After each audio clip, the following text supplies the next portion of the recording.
Welcome back to another Beyond the Tales, and spoiler warning, as in this episode we will delve deep into the finale of Tales Season 2. So, Season 2's climax sees us saying goodbye to Lucy Brown, a fan favourite character and someone who I have had a lot of joy writing. Lucy has gone from a slightly naive and excitable agent to a fully fledged heroine in her own right. Saying goodbye was hard, but I really wanted this season to have consequence. Dinosaurs are real dangerous creatures, and that means sometimes they kill people. Good people, characters we care about. It's just the nature of this world, and it's something that I felt has been lacking in the Jurassic franchise for some time, so I really wanted to give it a real stab at doing it justice within this series. Lucy's death has a profound impact on Ben, and that's something which was really important to me. We know he has lost a partner before, so losing another will only compound the trauma he has already experienced. As I say, killing this character was not an enjoyable experience, especially when working with Ashley has been such a joy. She really does bring her heart and soul to this season and is such an embodiment of the excitement that we all share for working on this project. She's always a part of the live chats for the premieres, and is just a really special person to work with, and I'm really glad that actually I've got to know her more through this process. I think it's fair to say that both of us have spent a few months grieving the loss of this character, but we ultimately feel that it's the right step in the story that we're telling, and we hope that you, no matter how emotional, perhaps even angry you feel, agree with this direction for the story. To reflect on what is undoubtedly the most monumental episode for Tales to date, I'll be joined by Brooks Leiby to talk about scoring such an emotional moment, and we'll also catch up with our two agents for one final time, Jared Ransom and Ashley Friel. Brooks, thank you for joining me for this. This is going to be one of our final Beyond the Tales segments, and this is quite a poignant one for people, I think, because this is post episode 6. So I guess my first question for you is, how did you feel when you first found out about this episode? Yeah, the initial the initial reaction's like, huh. And then, learning more about the episode, how it builds up to it, and the reaction and character play between Morrison, especially Morrison. I mean, his reaction is heartbreaking, and I think the performance given in the episode just absolutely sells it. But prior to that, just learning of it and pondering on the idea of it, I mean, I was excited from the gate. I just think it's bold. I think it's brave. I think it's not necessarily dangerous, but it's definitely it feels dangerous. Yeah. And there's a roadmap. There's a roadmap, and you have it all planned out. Things have changed since the first roadmap, but I mean, you weren't immediately like, yeah, this is happening. You remember you being very cautious. Yeah. Like, should I be doing this? I kind of like the push for it, because I think it really does elevate the whole, just the character side. I think it really pushes Morrison forward, and it puts him in a really interesting place, setting up season 3. That it definitely feels like it is not for nothing. Yeah. If anything, it's just to push Morrison forward and really just open the gates for season 3. Season 3 is gonna go beyond the gates. Not sponsored, unless we are. Not yet. I keep working on it, and every time the emails get ignored, damn it. That's a screenshot right there. That's gonna be like a screenshot of that is gonna be me tweeting my reaction to episode 6 of Tales. Beautiful. So, I mean, we're kind of stepping around it, but obviously, what we're talking about is the fact that in this episode, Lucy Brown dies, and I think for me, this was really kind of inspired by Dominion, right? Where you have like seven main characters together in the Biosyn Valley. You have like all of our original trio, all of our current cast, plus Kayla, plus Ramsey, and nobody dies. Everybody, despite dinosaurs escaping in this valley and causing chaos, everyone is absolutely fine. And I think at that point I was kind of like, this is such a step away from Jurassic Mm. because when you think about that like original novel, for example, you literally have people split up across the island just being hunted, and it's really, really vicious and quite terrifying. So Yeah. I really wanted to kind of pull us back to that. And I think, like you say, this has been on the cards since the beginning, really. I think I sort of outlined the three-season arc for you when we were initially discussing it, and it's not as if I've just suddenly gone, oh, do you know what? I'm gonna kill Lucy. Like it sounds weird, but I've planned to kill Lucy for a long time. Yeah. Poor Out sweet of Lucy. context. Yep. FBI is going to be taking that clip and starting an investigation, no doubt. So, We got him. what's that knocking noise? So I was curious, what do you think about Lucy's story up until this point? And does this feel like kind of a shocking end to her character? Did you, I mean, obviously you knew it was coming, but do you feel like there are seeds planted that hint at this, or do you think it's going to shock audiences? I think it's definitely gonna shock audiences. I mean, while scoring it, there's definitely a different tone to this episode, and Mm. I think it'll have a different presence, especially because uh, if people haven't been aware, I haven't been scoring every episode. Schedule wise, yeah, Yeah, leads to me only focusing on the final episode, so it'll have a completely different atmosphere from every other episode, and I think that makes it makes it special in a way, and I think that'll also communicate that this is a different episode.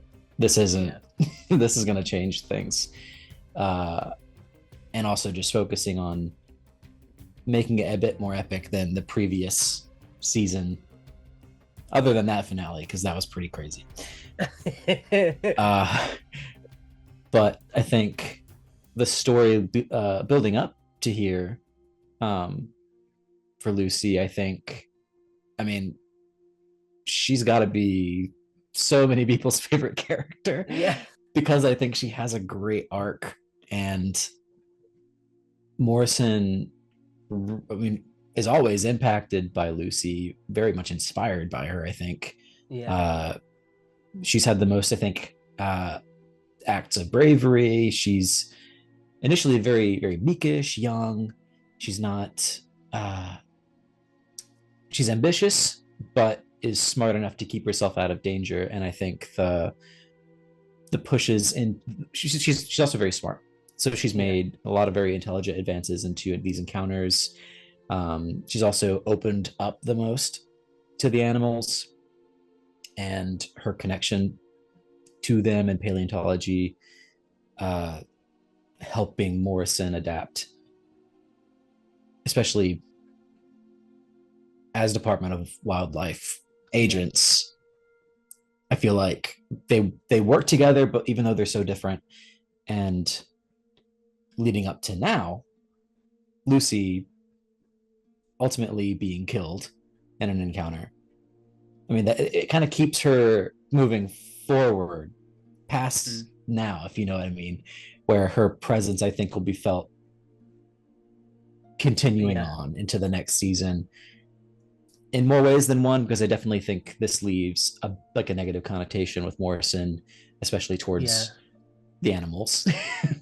yeah, It's gonna definitely, I think, ring in his ear for a while, and musically, very excited for what comes next, because I think it works to the motif's advantage, I think. And yeah. I think it's gonna help reshape the music moving forward, and just very I excited think yes. I think there's overall. you could use Jurassic language like a new era at this point to define what this episode really is.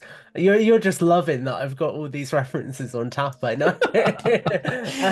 He has a sheet of paper off camera, like, Yeah.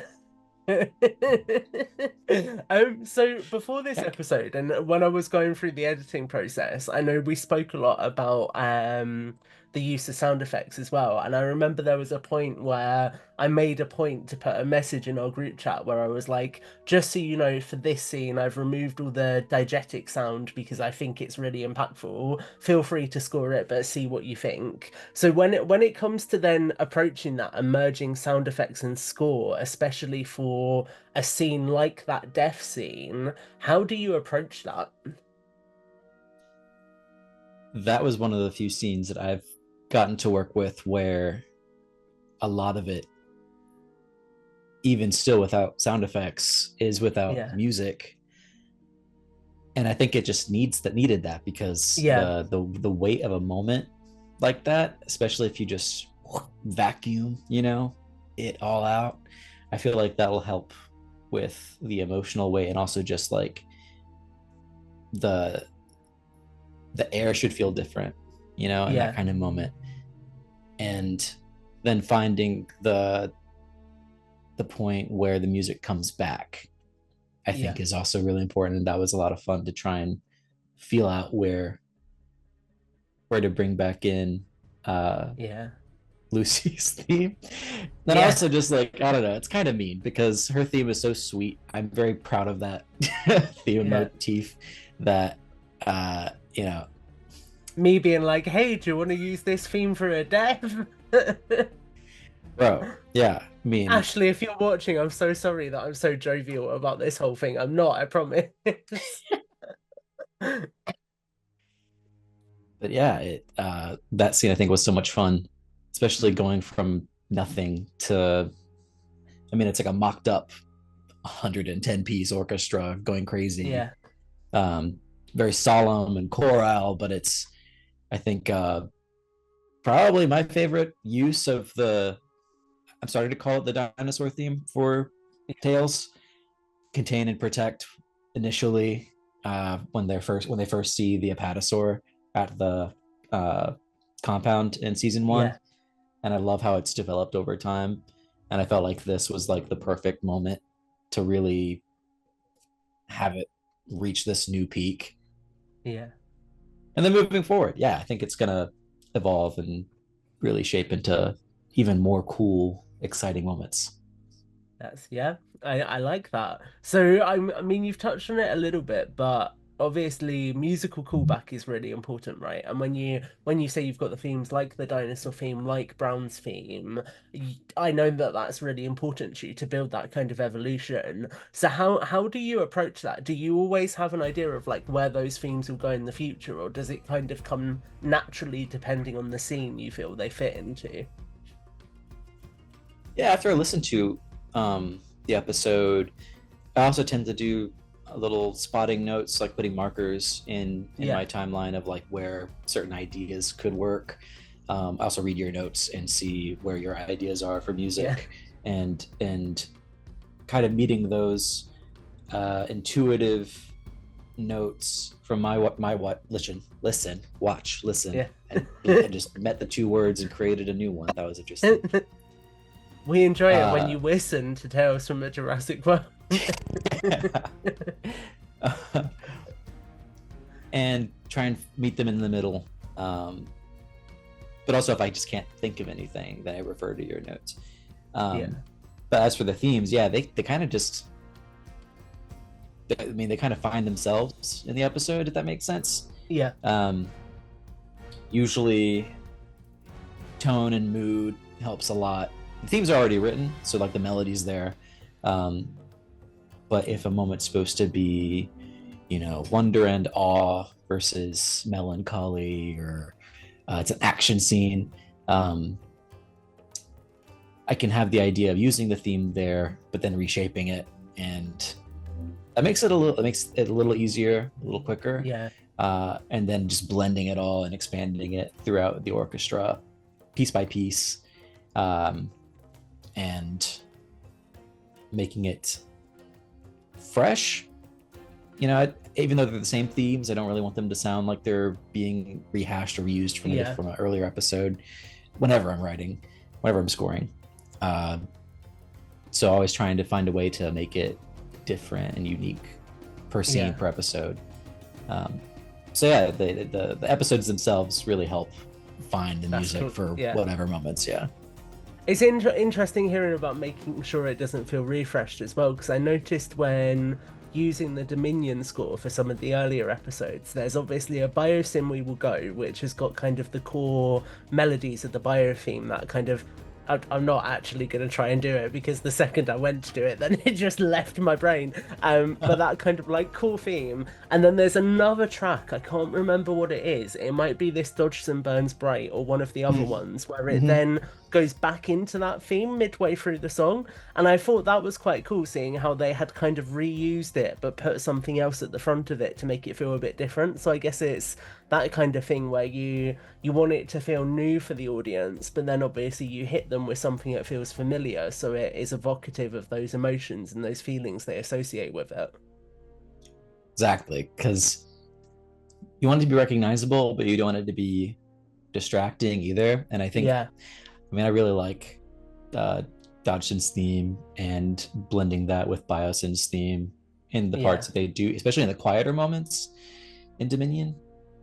I think, I mean, yeah, I think the Biosyn and Dodson stuff is probably one of my favorite. Other than there's like a new Grant and Sattler theme that I really really yeah. like from Dominion.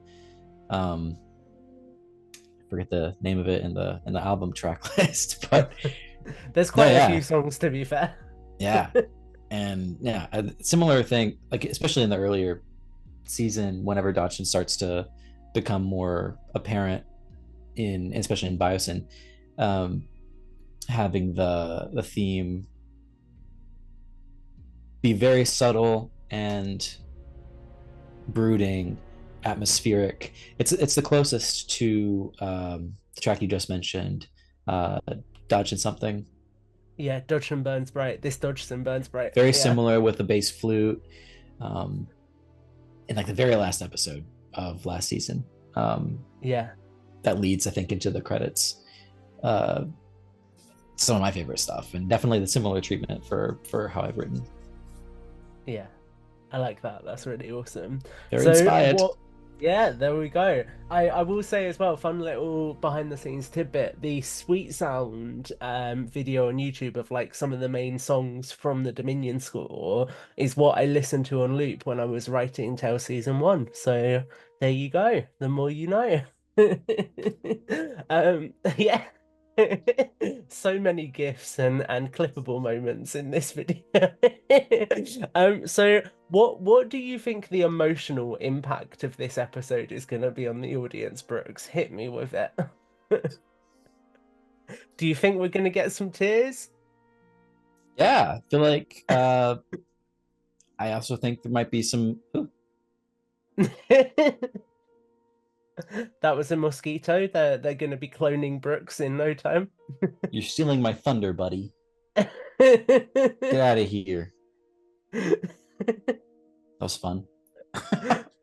um, yeah, I think there's going to be a lot of strong reactions. Maybe, I don't know. Like I said, I feel like Lucy is. I don't know, she's such a likable character. I like thinking Yeah, that she's a fan favorite, and definitely, definitely sadness. yeah, Definitely, maybe some angry responses. I don't know, yep. and I think that's interesting. I think that's cool. If people get mad at it, I feel like it does something, and then just Yeah, seeing where the road goes further, and also just the journey leading up to it, um, it's definitely going to be quite something. I yes. really don't know. I feel like my whole reaction is if we elicit an emotional response, then we've created something, right? Because Mhm. if people are that invested in it that they get emotional over this final episode, Yeah. then that hopefully means we've done something with this series and people actually feel quite invested in it and connected with the characters. And the thing I Yes. would say, right, is there's Marvel movie logic in this, which is somebody really dead if you never see a body?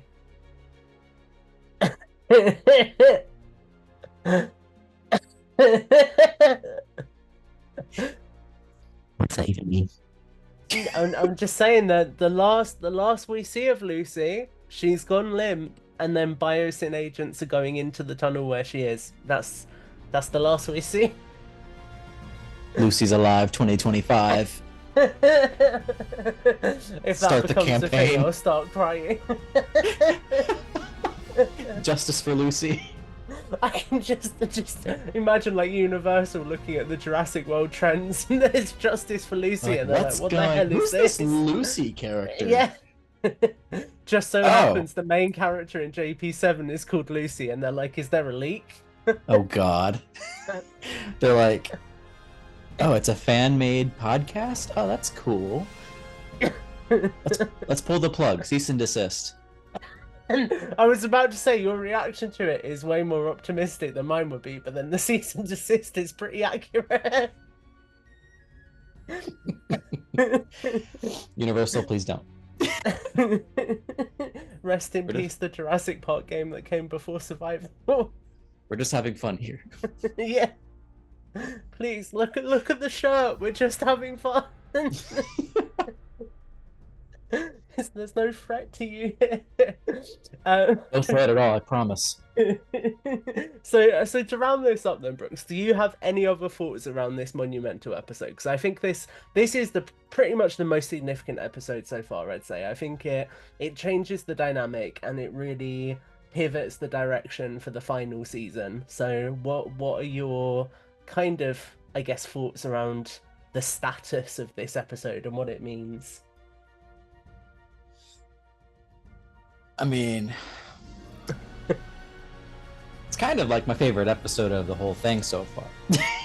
That's So, good. That's reassuring. That's from my there's one person perspective, who likes it.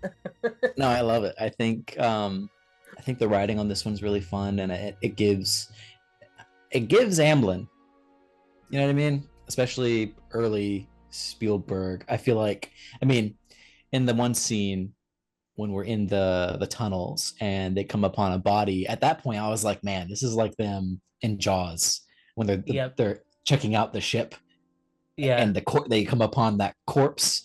That's kind of why I did a little jump scare stinger there Yeah. because it felt so Jaws. I'm like, oh, I need to. I can't Yeah. not. Um, and also, yeah, the tunnel. I think the tunnels is such a really cool environment to play around with. Yeah. I'm surprised that, I mean, Fallen Kingdom kind of did it, but I feel like there's so much you can do in that Yeah. setting, Just to especially for make it really atmosphere. creepy. Yeah, Yeah. I feel like this definitely, if this was like a film, if this was a scene to picture, if done visually correctly, I feel like this could Yeah. easily go one to one with like original trilogy territory, in my Oh opinion. boy. Wow. Wow. Thank you. I Jeez. just think it's so much fun. And the yeah, I mean it's almost like Jurassic Park and Alien. Yeah. Yeah, that's exactly the kind of vibe I like. That sort of like that terror of not knowing where something is, right? And it's Mm-hmm. kind of what I played with the Dilophosaurus Uh-huh. in the underground car park episode as well, where you Yeah, that kind of one's like fun hear too. this sound around you and you don't know where it is. And I think there's something so scary about that because it's more of your senses, so that really puts you on edge, I think. Yeah, I like Yeah. atmosphere. I like atmosphere a lot, especially because there's just so much room there for very subtle music Yeah. and uh especially if something's lurking because you know it's going to pop out and that just gives you a nice little jack in the box moment where Yeah. you can release the tension. um yeah, and especially I think it's so exciting to Yeah. play with the Suchomimus and make Yes. it Shout out to really. Jurassic Souls. Yeah, hope you like it, souls. I really do. uh Literally while riding, I was like they're gonna freak out. An epic Tales episode with Suchomimus. I mean, it's basically like tailored for Jurassic Yes. Souls. So we have just had our lovely Zoom timer pop up, so we've got about 8 minutes here. But I do just want to give you and Come the on, audience Zoom. listening a bit of context around this because mid-pandemic, when I first had the idea for Tales, this was kind of the crux of Tales, and this is what it was born from. So I've been so excited to write this episode, because my initial idea was what happens if there's some woods somewhere and there's like an old drainage system and a sheriff's department start getting reports of missing people and they slowly begin to investigate it, end up going into this drainage network and discover that a dinosaur has made its nest there. And it's kind of this almost horror film where you've got the police investigating and uncovering the villain, but it's a dinosaur instead of like say a scary clown or a Jason Voorhees, etc. So that was sort of the initial idea I had around this. And then I sort of built Tales out from that. So I was like, well, actually, how do we do something more episodic that incorporates that, but adds a lot more world building to it, adds other dinosaurs. So it's not a standalone piece, but something more consistent. I don't think I knew that. There That's you really go. cool. That is so cool. And I think that would still make for a really crazy short. Goodness. Yes. I might have to come back to that idea one day. That's like a lot. I think a lot of the influence of the pandemic for me it was that new season of Stranger Things as well, and kind of how the Yeah. storytelling in that unfolds in that mystery fashion. And I Yeah. think just having that in Jurassic makes a lot of sense for something that's a little bit more mature, storytelling wise for Jurassic. So there you go. That's a bit of background as to how this entire series was born. It's pretty good. I like that. Yes. So before we get out of here, Brooks, do you have anything you want to say to the audience listening? Feel free to look down directly the camera lens if you want to. Oh Oh, wow, there we go. I tried to do something there, but that didn't work out. Anyways, oh gosh, I'm a mess. Just so you know, none of this is getting cut. Great. Anyway, well, turns into Jeff Goldblum. Jeff Goldblum. Um, thanks for watching. Thanks for listening. See you for the next round, maybe. There we go. I like Uh, it. uh, Amazing. Cool, Brooks. Thank you so much for doing this. It's been a lot of fun. it's been a blast. Amazing. I will see you next time. That my Yeah. finger's disappeared, so that doesn't help. Yeah. There we go. Bye. See ya. So at this point, you are all going to have heard what is admittedly an incredibly emotional end to the second season of Tales. So it felt only right to talk to the main characters who do the heavy lifting, really, in this episode, the people who are responsible for so much of the emotional weight that's in this episode. And that is, of course, Jared Ransom and Ashley Friel. So, guys, I know you're going to hate me for this episode. Jared, I'll come to you first on this because you found out later than Ashley found out. How did you feel when we first spoke about this episode? And do you want to give us some context about what that conversation was like? Yeah, you quite literally like sent me a message saying, "Hey, do you want to jump on a Zoom call quick?" And so actually my initial reaction was, "Oh, are they gonna take me out of the show? Like, is that what's happening here?" And so I that was my initial thought. Like, I was going to be given some sort of exit, so to speak, and we were just going to kind of talk through and how that was going to happen. But then I opened up the Zoom call, and like you both were kind of in some emotional distress, which understandably so, considering the circumstance. And it was then laid out what the plan was, and that punched me in the gut real fast. and my handling of tough and maybe difficult situations is to try to insert some sort of levity or comedy into it. And I and gosh, it was hard to do that, because I knew what kind of story we were about to tell. So it was hard to hear, but once the plan was laid out, it all made sense for where we're going to go. And yeah, like I say, it was hard to hear, but I think we all kind of knew what needed to be done and what kind of impact it could have.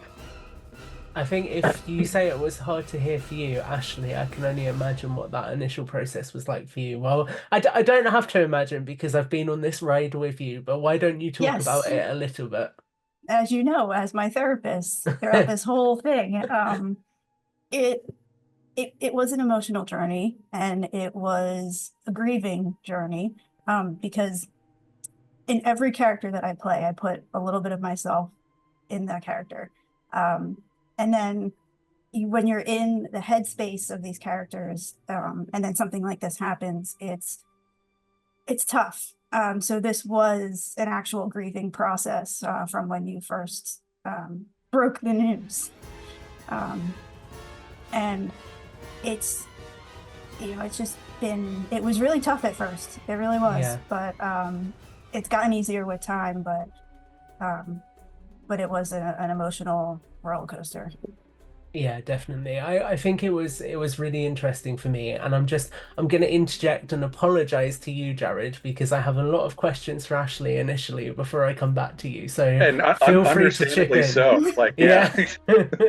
But yeah, I think it was really interesting for me, Ashley, because I've never had somebody have that reaction to my writing before, so I didn't really necessarily know what to do initially, and I think it's been quite interesting for both of us kind of figuring that out as we've gone through. And what I really liked with you and your approach to it was you took a very specific approach with that process, in terms of how once you knew, you then approached doing Lucy's lines, you approached going through that entire process. So can you talk about that a little bit? Because I think people will find that interesting.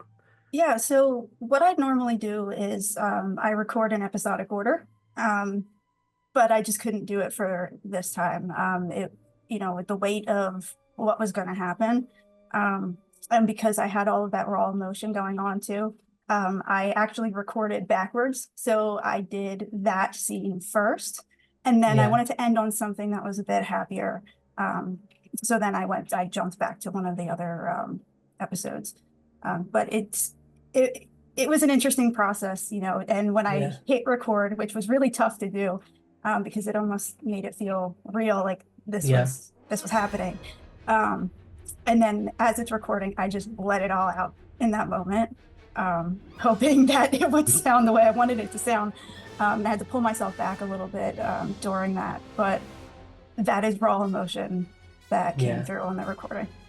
I think it's really interesting because obviously, and the time that you guys at home are watching this, you'll have heard the episode, but Ashley and Jared haven't heard it yet. So I'm breaking some of the illusion here slightly, but it's really interesting because during that entire conversation that both of your characters have, and we'll come onto that in a little bit, there is literally just, I think, the background noise of like some dripping water, and that's it, because both of you had put so much emotion into your performances that I was like, if I put any more soundscape into this, it's just gonna take the attention away from that, and I didn't want to do that. So I think it says a lot about the pair of you in terms of your caliber as actors and how far you've come with this series, that actually that sequence does feel so emotional. I mean, I'll be fully honest with you, I was sat there when I was editing thinking, what the hell have I just put these people through? What have I done?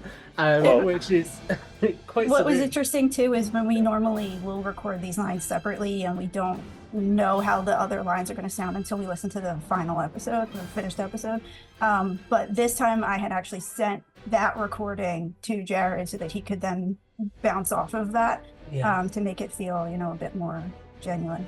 Yeah, I mean, I had I had put the question over to her, and she was more than willing to say no if she wanted to, because I knew what kind of an emotional, moment that was, and Yeah. I wanted to equal that.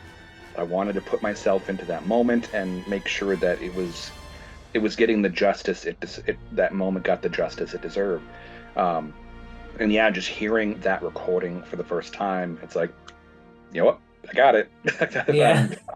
That put me in that moment real fast, and hopefully, that was able to shine through in what people are going to hear in this episode. I think it will for sure. So a lot of the discussion we had initially when I mapped it out for both of you, particularly was about why we were doing this thing at this moment in time, what it was symbolic of, and why I felt it was so important. So Ashley, why don't you talk a little bit about that? Because I feel like I really wanted you to understand why I'd made this decision and sort of the thought process behind it. So I'm curious to see what your reflections on that were. Well, I mean, no one's ever really ready for this kind of thing, but there comes a time in a story where this thing kind of happens naturally, um, and you know, and this resonates with what she says as her last words is these animals aren't the enemy, um, and people need to understand that yes, they're dinosaurs, but they're animals that are trying to survive, and they're trying to survive in a world that they're unfamiliar with, um, and they're not the enemy. So even though she's literally dying by the tail of one, um, she's not angry, she's not remorseful towards any of these animals, and that is going to resonate even further with any future episodes. Yeah, I think that's a really interesting point to make, actually. And I think, Jared, I'll bring this to you. I'm kind of gonna throw a question in here that's not on our script, so feel free to panic slightly if you want. But I'm curious, what do you think about what this particular sequence says about the wider tone of Tales, perhaps in comparison to other Jurassic media? In comparison to it, I think this is a moment that was fully earned.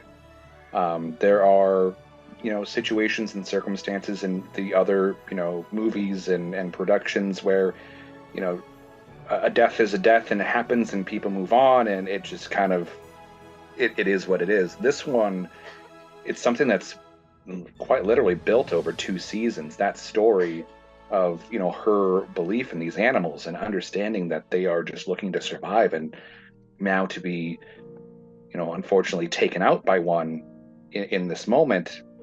That's 2 years worth of story that has led to what's happening here, and that's not something that you get very often from mainstream productions. And I think we have a very unique, um, I guess, a unique, set of circumstances to work with. This Yeah. audio format that we're able to kind of play with and work with, and we were able to tell that in a way that really tells a meaningful story that I think people are really going to fully resonate with.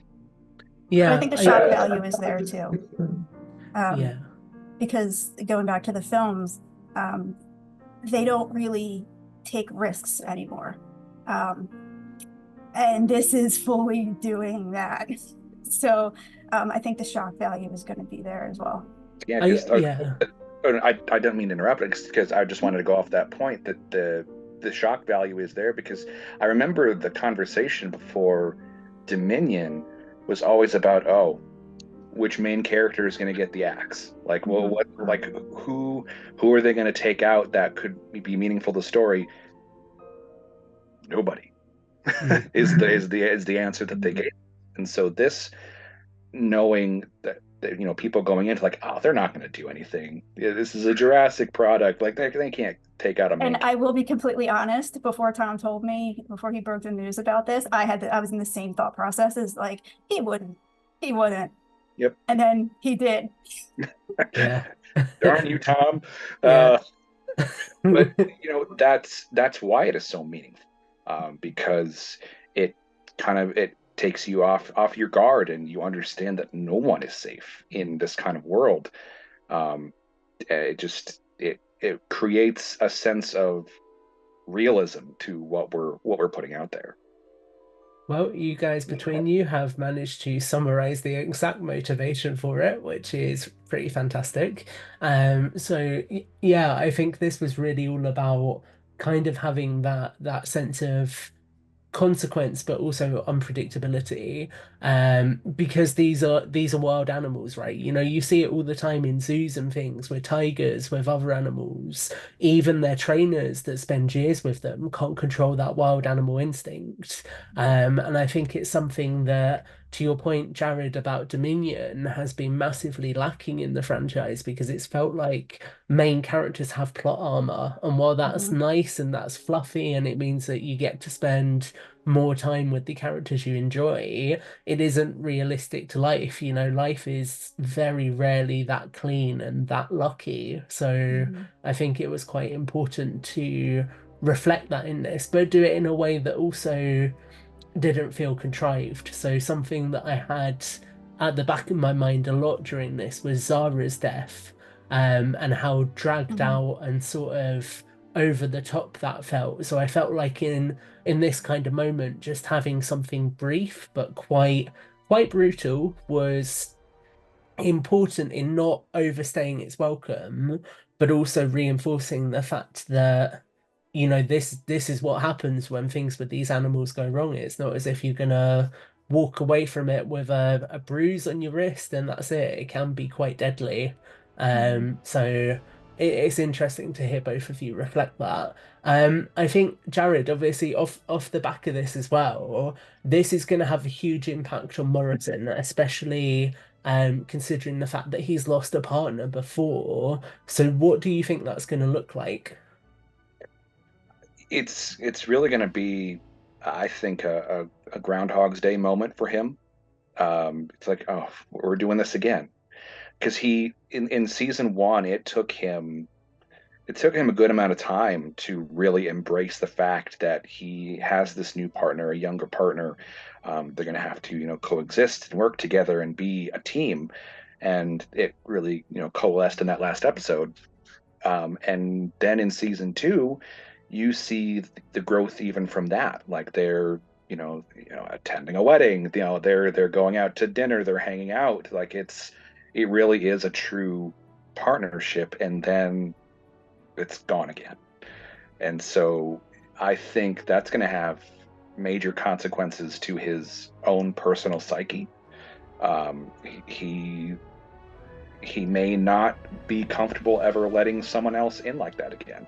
Um, and understandably so. Like it's hard to go through that multiple times and be the same person at the end. So Yeah. I think we may see a very hardened person because of what happened in this episode. And what do you think is going to be the kind of lingering emotional impact on the audience? Yeah, man, I think that they're going to, well, first of all, they're going to feel very, obviously sad for losing Lucy. That it's someone who I think a lot of people can connect with, and people's appreciation for dinosaurs themselves. Like, how would you how would you respond if you saw a dinosaur in real life? I think a lot of us would be like a Lucy Brown, Yeah. in that sense, and to have someone like that be stricken down by the inherent risks of having animals like this in the world. um, it really kind of it maybe shatter some people's kind of perspective on it all. Like, oh, it's not just a fun circumstance. This is life and death. Like, these are wild creatures that need to be experienced from a distance. So I think it's going to be hard for people to kind of balance that in a way. Like, Yeah. but I think in a good way, because we want this illusion that dinosaurs are these majestic creatures, but you don't stand next to one. No, At the end of the do day, they're that. wild animals, just Yeah, like any other wild Yeah. animal, just on a much larger scale. yeah. Yeah. I think this moment really kind of shatters that image that everything's going to be okay. Mhm. And I think that's a good thing. I think people will understand, like, oh yeah, that is exactly what would happen in that circumstance. Yeah, I get that. I'm really looking forward to reading the comments that we've got at this point, because we end on that moment, right? And that's it. That's our end beat. There's no post-credit scene. It's just that moment of Morrison getting taken out of where this all unfolds. So I'm curious to see how people feel, because I think creatively, from a storytelling perspective, it feels almost risky leaving it on that emotional high, or that emotional low. But obviously, climactically, your emotions are going to be at a high point, because hopefully you're invested in the story. And I'm interested to see how then leaving people with that until we potentially continue, if we decide to continue, is going to be really interesting. So I'm really intrigued by what that's going to look like. I feel like there's going to be a huge range of emotion here, because I think you I'm have going to people get who some are going to be hate. shocked, people who are going to be upset, people who might be slightly angry, over the fact of the death, but also leaving it where we're leaving it. Yeah. But I think overall it's going to be, I don't want to say positive, but positive. I feel like I'm going to get a lot of comments from like A3, AF1234, A.F12, just saying, why did you do this? What the hell? You check out my girl. Come on now. Um, on that note, actually, Ashley, I want to leave this episode with you, because I'm so grateful for all of the time and energy that you've really put into bringing this character to life, and I'm sure that the audience will be too. So do you have a message that you'd like to leave the audience with at this point? Well, if you ever cross paths with a dinosaur, do not hit it with a piece of piping that you find laying on the ground. But in all seriousness, though, I really have to thank you, Tom, for letting me have this experience to bring Lucy Brown to life and be a part of a franchise that I have loved since I was very small. It's always been a dream of mine to be involved in some way, shape, or form with Jurassic, and I got to do that through Lucy and through Tales. And this is something that will always remain special to me. And I just really can't thank you enough for the opportunity. No, it's been awesome. It's been really awesome working with you. And Universal, do you hear that? It's a part of the franchise, damn it. It is a part of the franchise. This is canon. Yeah, there we go. But I do have a question for you, Jared. Yeah.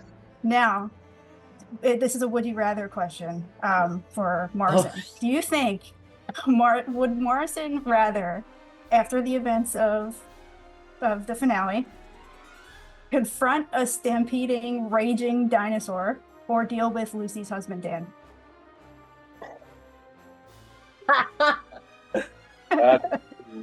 I knew this was coming, to clarify. After episode 2, it's a toss-up, gosh. That's a tough question. I don't know if he'd be emotionally there and ready to handle Lucy's husband at that point. I think he'd be one, frustrated that he has to deal with him again, and two, he's obviously going to be much of a broken man compared to where we saw him just moments before. Mm-hmm. So I think at that point he's probably going to take on the stampede and hope for the best. Yeah, I'd do the same, to be fair. Yeah. It's like, you know what? Bring on the dinosaurs. Yep. Well, with that, guys, thank you so much for joining me for this. This has been a lot of fun. I think I'm pretty happy with how everything's come together. I think we've told a pretty solid story, and I really appreciate you guys being part of this. So thank you for joining me. Thank you. Thank you.